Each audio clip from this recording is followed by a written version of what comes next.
Hello and welcome back to Section D. We're here at Blacklemore Barbers in Brighton, and today in the chair we have Michael Lopez. What are we doing with your hair, bro? Clean up the sides, give it a little bit of a fade. I'll let you have your discretion to how high we go. We're just lining you up at the front here? Yeah. All right, then, bro. Let's start this off by you telling us more about yourself. Well, I'm 27 years old. I just moved here about a year ago from New Jersey. That's on the East Coast of the United States. Yeah, I'm just trying to uproot my life here. I started doing some content creating. Got lucky enough that I blew up. I met some good people, including my wife, that actually led me here. You met your wife through your content creating? Funny enough, yeah. I got lucky. Some of my stuff blew up. She saw a few videos of mine and decided to DM me, and one thing led to the next. So what brought you to Brighton?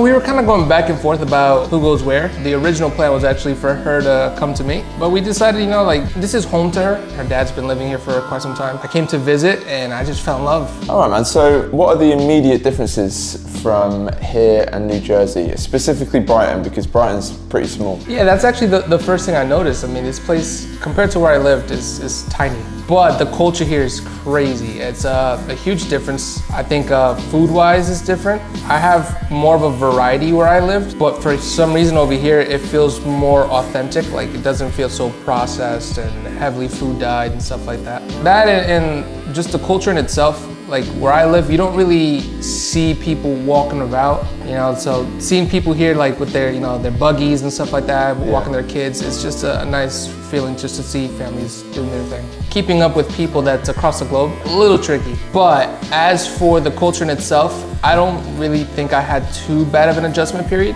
You guys are very pleasant people, surprisingly.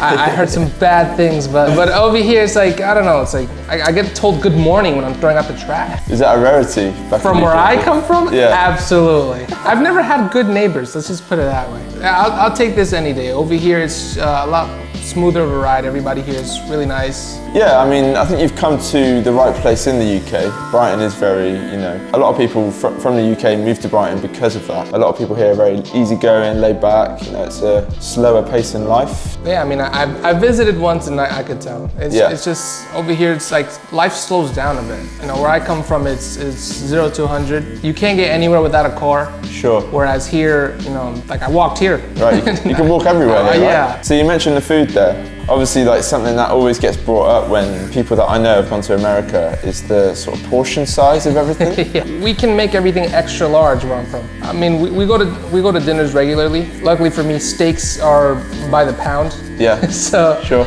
You get a side of fries in New Jersey and it takes almost the entire plate.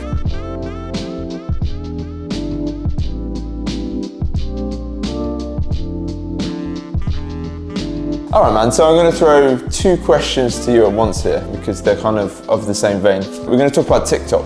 Firstly, let's talk about your own blow up on TikTok. How did that happen? How long did it last for? How was that for you? It's funny because I feel like everyone has the same story when they first start. I started doing comedy. Turns out I'm not that funny. I grew up watching skit content creators and I thought maybe I can do it. Okay. It didn't go so well. And at one point I started going through a lot of tribulations, and my parents moved out of state. I had to find a place to live, stuff like that. Like things got a little heavy. And then somehow I just started using TikTok as more like a diary and kind of showing people my day-to-day, this is what my life is, being as authentic as possible. I had posted, some of my mental health and how things were going for me. I've struggled with anxiety. Turns out people can sense authenticity through a screen, and my videos started gaining traction. And then one kind of just blew up out of nowhere. Multiple millions of views. And next, I have people in my comment sections, telling me what they're going through. And it was just nice to just kind of be that voice that people can listen to and just be like, oh man, like this guy's going through the same thing as me. Yeah, man. Social media is very curated. So when people find someone who's willing to just kind of put themselves out there as their true self, it goes a long way. People kind of trust you more and believe in things you say, and, positive affirmations. Like a lot of my videos, if someone is in my comment section, asking for help or being like, hey, listen, like your videos get me through things, like that's an opportunity to change someone's day, It's crazy what the social media app can do for you, A lot of creators who are in the world of mental health, they often say that their content creating is their therapy. Yeah. Right? That's actually a very fair evaluation. Okay, dude, so the second part, what personality traits do you think are needed to sustain a career on social media? I would say patience. Patience is everything. I don't think I had a single person watching my videos until like 4 or 5 months in of daily content. It's easy to quit when your numbers are low. You get discouraged. You're like, oh man, like the videos aren't performing well. Like no one's watching, no one cares, and that's just not the reality. Sure. The reality is that the app doesn't know where to put you yet, and people are gonna eventually see you. It's just a matter of time. And the other one I would say is consistency. You have to be willing to get over those days where you just don't want to content create. And it just comes down to discipline and consistency. Yeah. If you're not posting every day, every other day, you're just not gonna grow. Things don't happen just because. You gotta put the work in.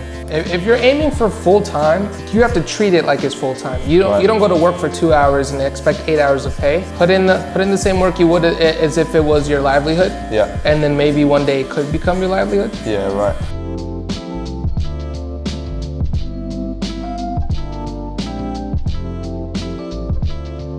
All right, man, so you touched on there that most of your content was based around mental health. Mental health is such an important point of conversation nowadays. Do you think we've come a long way with it, or do you think we've still got a while to go? I mean, there's always progress to be made, but you can't just say that no progress has been made. Growing up, I always had to kind of like mask everything, not show people how I feel and stuff like that. And now that we're in 2024, I can even openly talk to my parents about it, people around me. It used to be a thing like don't say that, you don't have anxiety, you don't have depression. It's like, no, it's okay to open that door up and have that conversation, because sometimes that's all that needs to be done, a conversation can change everything. Progress has been made. I still think we're a long way to go.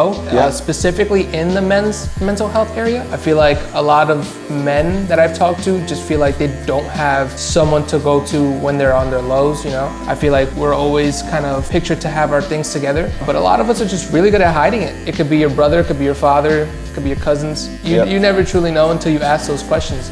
I would say just kind of open up those doors and keep pushing for better progress. I saw this one commercial. It's a perfect example. I don't remember what company it was, but it was brilliant. It was two guys, and they were consistently going to a football game. I've seen this. Yeah. The one guy seems distraught. As the games go on, he gets worse and worse and worse. Yeah. And then at the end of the commercial, the guy who seemed happy was the one that passed away from mental health. Yeah. And it's a perfect example that you truly never know what someone's going through. If you would have just kind of like talked to that guy and see how he's going, the ending of that video changes entirely, Yeah, man. I'll tell my friends I love them. Yeah. I check in with them every day. I have a phone call I have this one friend. He struggles bad. He's kind of like the backbone of his family. And I know the stress it puts him through, so even with time difference, he calls me at his 6 a.m. when he's starting work, and we just talk sports and talk about life, and I just allow him to get things off his chest, because I know at home that's just not an option. You'd be surprised what people are willing to talk about. It's a good time to just kind of be there for people.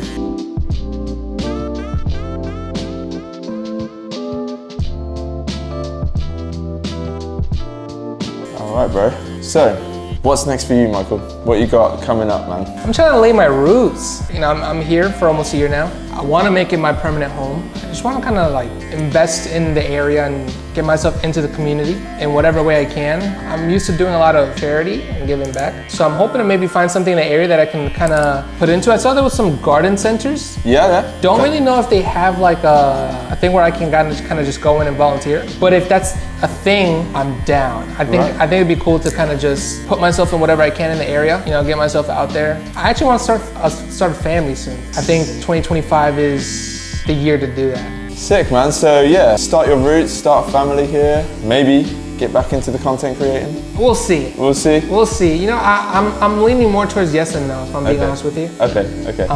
There's a lot to explore here. Yeah. And it'd be kind of cool to just kind of record everything. Yeah, man. I'll be very honest with you.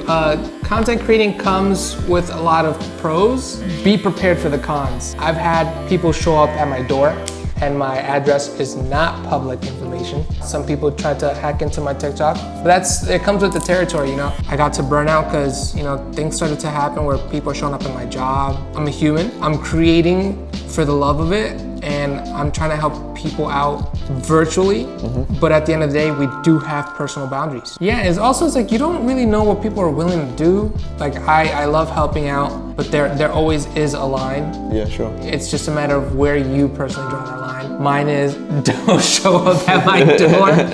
If you're a fan, you know, of whoever, whatever, if you're a fan of Section D, do not pull up to this man's house. You can come to the barber shop. Come to the bar during opening hours, make an appointment. It's in his bio. I took my 5 minutes of fame, took it to the chin, found a really good partner, and now I hide in the corner of the world where no one knows me, and I can just start fresh, enjoy life. Yeah, dude. Well, they know you now. And now I'm on Section D. Life comes at you fast. Yeah.